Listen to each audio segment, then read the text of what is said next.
د اصحابانو د ایمان د داستان 240مه برخه.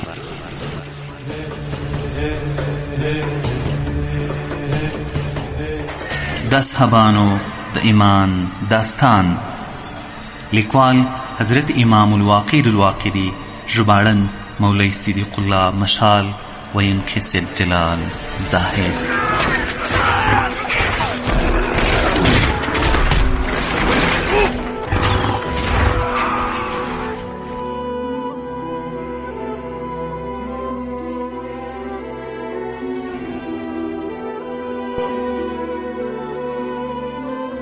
بسم الله الرحمن الرحیم. د اصحابانو د ایمان داستان د 240مه برخه.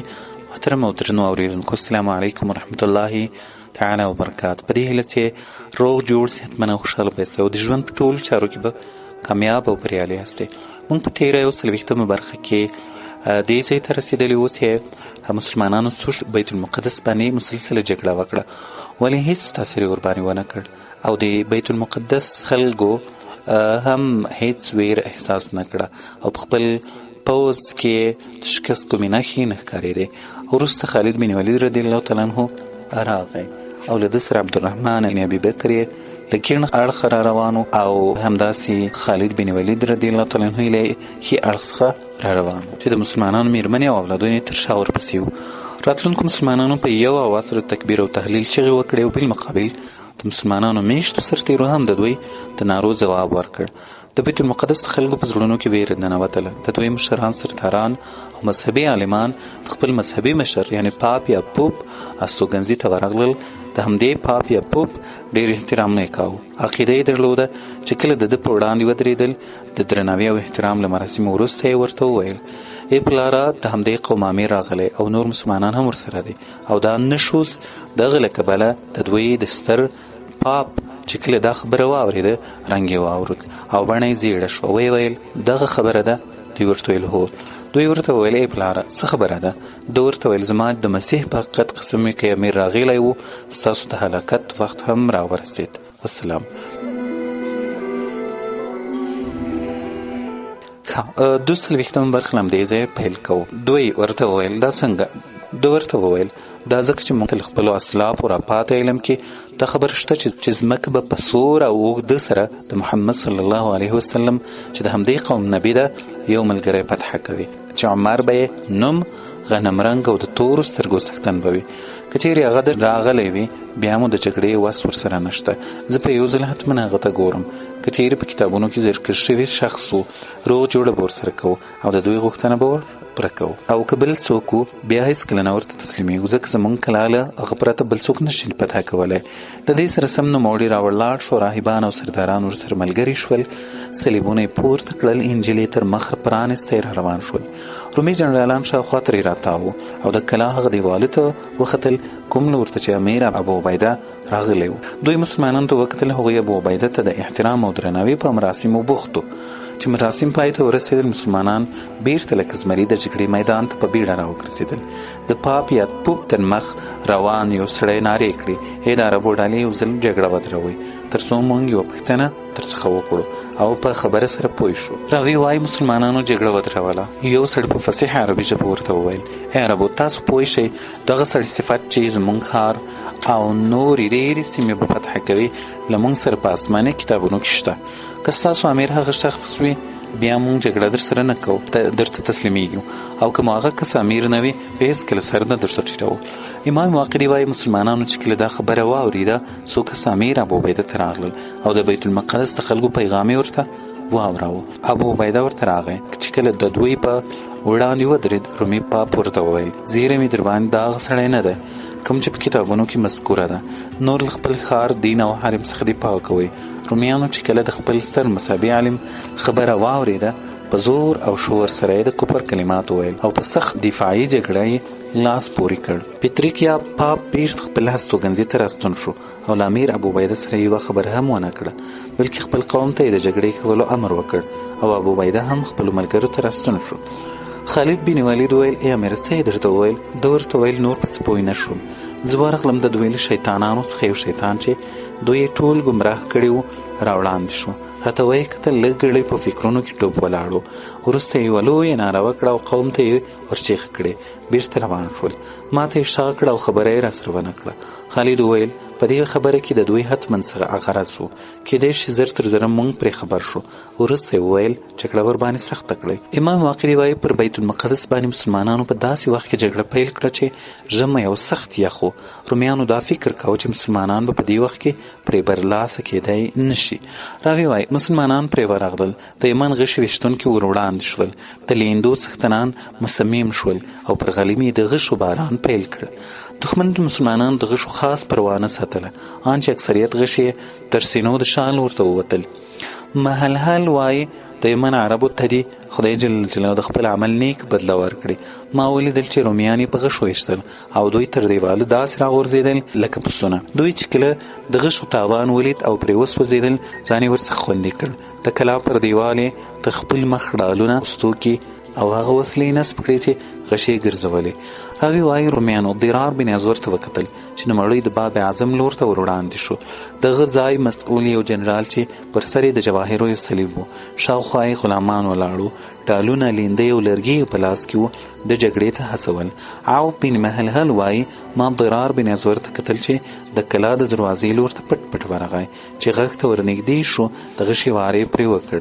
عوف وایي ما چې د دیواله لوړوالی او د ضرار د غشي وار ته وکتل، له ځان سره مې ویل دا غشی او دا دومره لوړ دیوال، دا واره به پر دې رومي څه تاثیر وکړي، سره له دې چې هغه دومره ښه ځان خوندي کړی هم دی.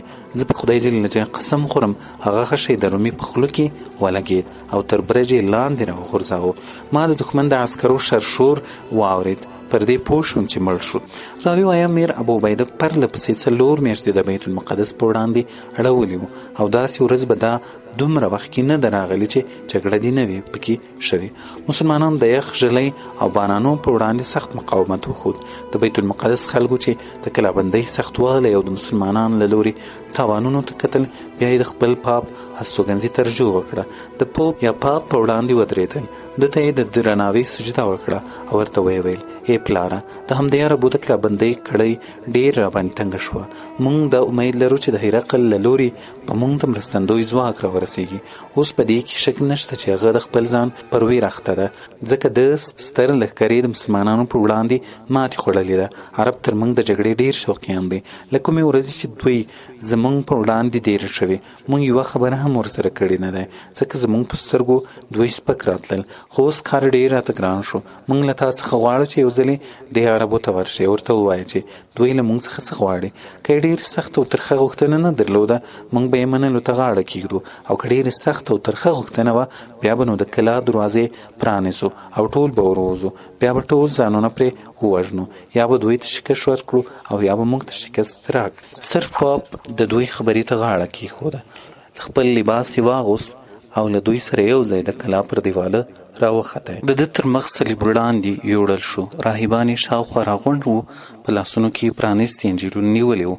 ان چې هغه ځای ته وروختل چې امیر ابو عبیده یې په وړاندې اړولي وو، یو سړي په فصیح عربي نارې کړې ای د عربو ډلې د نصراني دین ستر مذهبي عالم او زموږ د شریعت سالار تاسو ته راغلی، خبره در سره کوي. موږ ته دې ستاسو امیر راوړاندې شو. مجاهدینو امیر ابو عبیده د دوی په خبر کړ. ته ویل قسم په خدای جل جلاله ما چې هر ځای ته وبولي زه به یې قبلوم. وروسته امیر ابو عبیده او د امیرانو اصحابو یوه ډله ورسره ولاړ شول. له پوپ یا پاپ سره خپل ترجمان موجود و.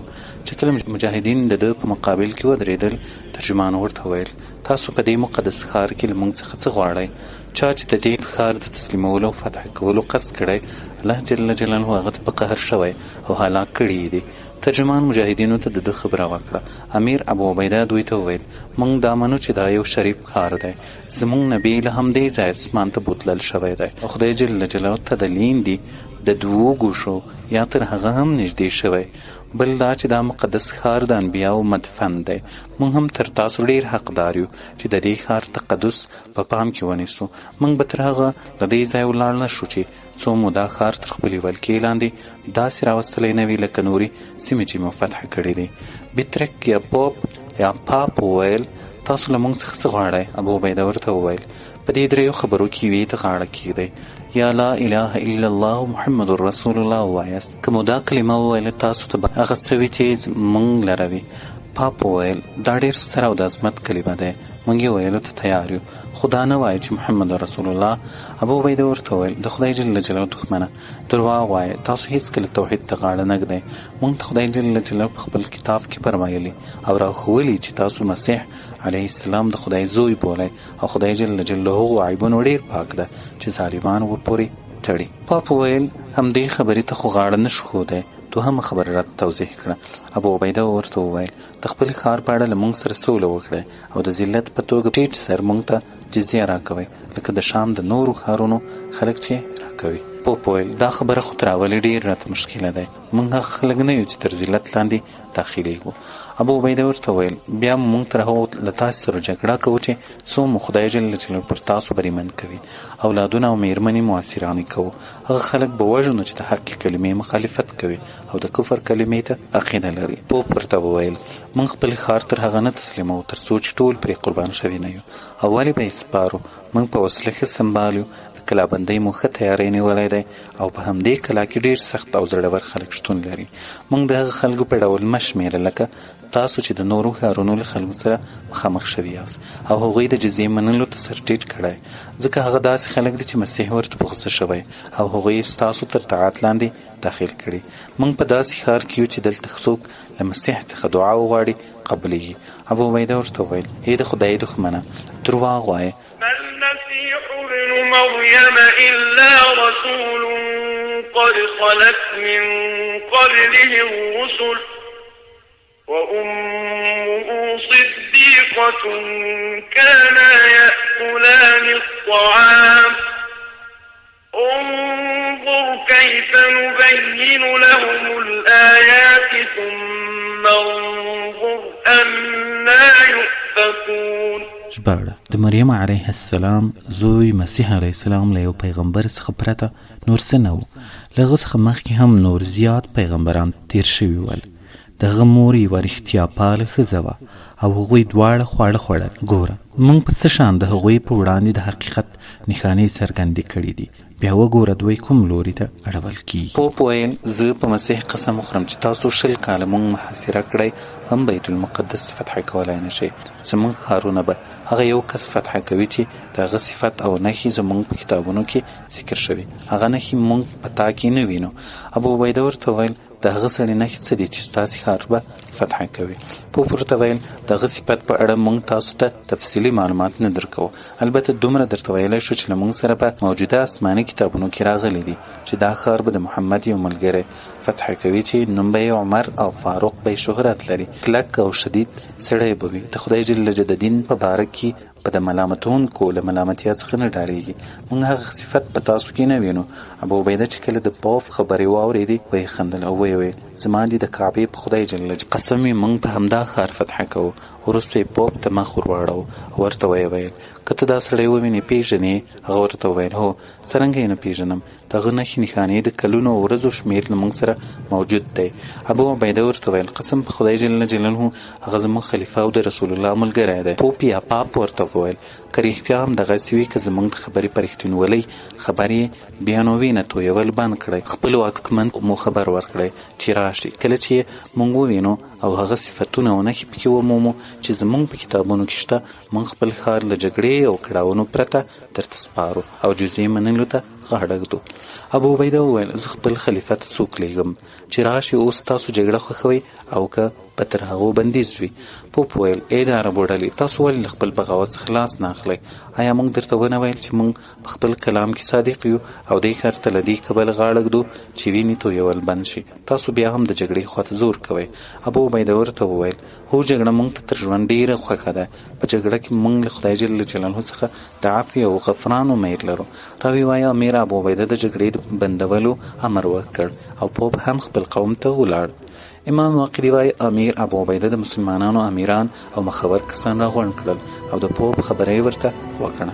مسلمانانو د خوښۍ له کبله د تکبیر او تهلیل چیغې پورته کړې او ویې ویل ای امیره دا کار حتما وکړه، امیر المؤمنین ته لیک ولېږه کیدای شي راشي او دا ښار راته فتح کړي. شرحبیل بن حسنه وویل صبر وکړئ، موږ به ورته ووایو چې خلیفه له موږ سره موجود دی او خالد بن ولید به ورته ښکاره کړو، دوی چې وویني دروازه به راته پرانیسي او موږ به له جنجال څخه خلاص شو.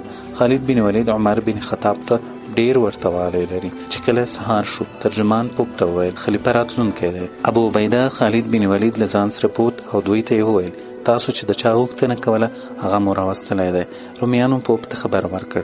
نوموړي راغلی او د کلا پر دیواله ودرېد او ترجمان ته یې وویل ورته ووایه چې مخامخ راشه تر څو یې موږ له نږدې وګورو. خالد هم ورته نږدې شو. پوپ یا پاپ ښه په ځیر ځیر ورته وکتل او ویې ویل زما دې په مسیح قسم وي همداسې ښکاري لکه هغه شخص خو ځینې نښې ورپکې نشته. ستا دې د خپل دین په عظمت قسم وي ته څوک یې؟ خالد ورته وویل زه یو ملګری یم.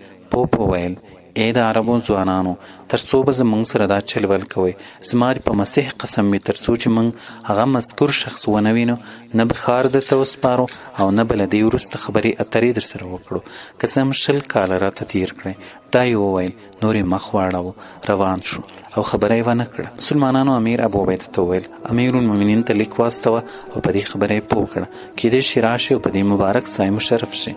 ابو عبیده داسې لیک ورته ولیکئ بسم الله الرحمن الرحیم د خدای جل جلاله بنده امیر المؤمنین عمر بن خطاب ته خپل عمیل ابو عبیده له لوري السلام علیکم ورحمت الله وبرکاته. زه د خدای جل جلاله حمد وایم چې شریک او ساری نه لري او د پر نبی محمد صلی الله علیه وسلم باندې درود وایم. و بعد ای امیر المؤمنین ته باید په دې پوه شې چې له 4 میاشتو راهیسې موږ د ایلیا ښار محاصره کړی دی او جګړه روانه ده. هره ورځ موږ او دوی جګړه سر کوو. د بارانو غلیو یخ له کبله مسلمانانو ته ډیر تکلیف ورسید خو دوی بیا هم صبر کوي او له خدای جل جلاله څخه د ثواب تمه لري. په دې ورځ چې زه تا ته لیک پکې لیکم موږ ته د دوی یو ستر مذهبي عالم راووتلی چې دوی ته هم ډیر درنښت لري.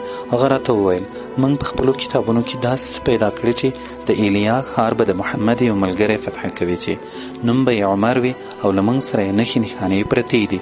موږ یې پیژنو او له موږ څخه یې د جنګ بندي غوښتنه کړې ده. نو موږ دا هیله لرو چې ته راشې او په دې اړه زموږ مرسته وکړې. کېدای شي خدای جل جلاله ستا په لاس همدا مقدس ښار فتح کړي. وروسته یې لیک سره ونغښتی مهر یې پرې ولګاوه او ویې ویل ای د مسلمانانو ډلې دا لیک به څوک یوسي الله جل جلاله به اجر ورکړي. میسره بن مسروق العبسي په بیړه راپورته شو او ویې ویل زه به د دې پیغام استازی شم او که خدای جل جلاله کول عمر سره به یو ځای بیرته راستون شم. ابو عبیده ورته ویل خدای جل جلاله دې برکت درکړي. لیک در واخله میسره. لیک ورواخیست پر خپله اوښه سپور شو او له ګړندې سفره وروسته مدینې منورې ته د شپې مهال ورسید او له ځان سره یې وویل له هېڅ چا سره به هم نه اړوم. خپله اوښه یې د مسجد وره په وړاندې چو او هلته یې ګونډه کړه. مسجد ته ننوت. د نبي کریم صلی الله علیه وسلم او ابو بکر رضی الله عنه په قبر یې سلام واچاوه. وروسته په مسجد کې سملاست. څو شپې کېدې چې نوموړی ویده شوی نه و. د ستړیا له کبله په خوږه خوب ویده شو. کله چې سهار وختي حضرت عمر اذان واخیست نوموړی را بیدار شو. عمر رضی الله تعالی عنه چې کله اذان وکړ مسجد ته داخل شو او ویې ویل الصلاة والصلاة. میسره وایي زه راپورته شوم او دس مې تازه کړ او د سهار لمونځ مې حضرت عمر فاروق رضی الله تعالی عنه سره ادا کړ. چې کله دوی له محراب څخه مخ راواړاوه او زه ور ولاړ شوم سلام یې پرې واچاوه. د ده چې کله راته پام شو لاس یې راکړ. ستړي مشي راته وکړه. ډېر خوشحاله شو او ویې ویل میسره یې؟ وروسته یې راته وویل ای د مسروق زویه څه خبر دې راوړی دی؟ ما ورته ویل د خیر او سلامتیا له زیري سره راغلی یم. له دې وروسته مې لیک ورکړ.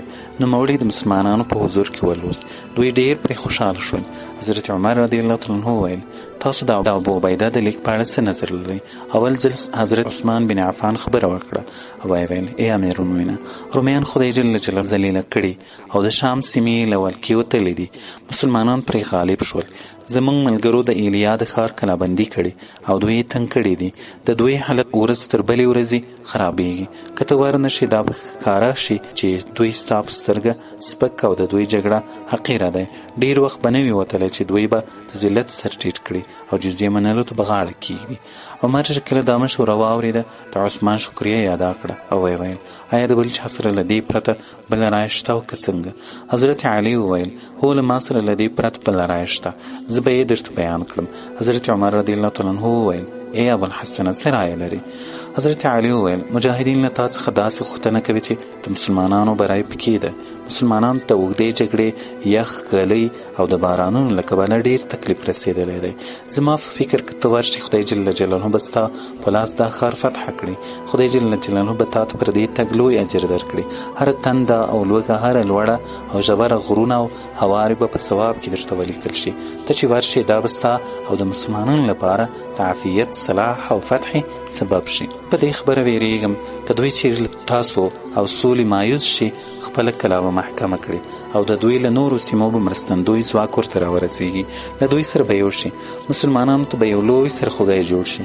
ښه خبره به دا وي چې ته تشریف وروړې. راوی وایي حضرت عمر رضی الله عنه په دې مشوره ډېر خوشحاله شو او ویل عثمان د دښمن د مکر او چل په اړه ډېره ښه مشوره راکړه او د حضرت علي مشوره د مسلمانانو د خیرخواهۍ په اړه ده.